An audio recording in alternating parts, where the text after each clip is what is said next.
Hi friends, আশা করি সবাই ভালো আছো। আমিও ভালো আছি। আজকে চলে এসেছি বাজার হাটের পর্ব নিয়ে। গত দুদিন ঠিকঠাক ভিডিও দিতে পারিনি টাইম অনুযায়ী, তার কারণ আমি নন্দীগ্রামে ছিলাম। আর ওখানে এত নেটের সমস্যা, এত সমস্যা যে ঠিকঠাক কলও হচ্ছিল না। আর ভিডিও এডিট করে ছাড়া তো অনেকটাই মুশকিল ব্যাপার। তো যাই হোক, তবুও গতকাল একটা ভিডিও আমি তোমাদের সঙ্গে শেয়ার করেছি।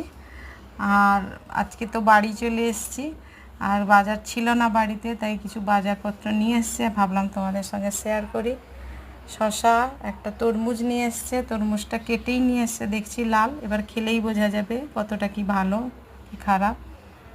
আর 2 রকম লঙ্কা, যারা আমার ভিডিও দেখো তারা দেখতেই পাবে যে আমাদের বাড়িতে এই কাঁচা লঙ্কাটা বেশি খাওয়া হয়। আলু, পেঁয়াজ, কুমড়ো, শসা, গাজর, আর একটু পোনা মাছ নিয়ে এসছে।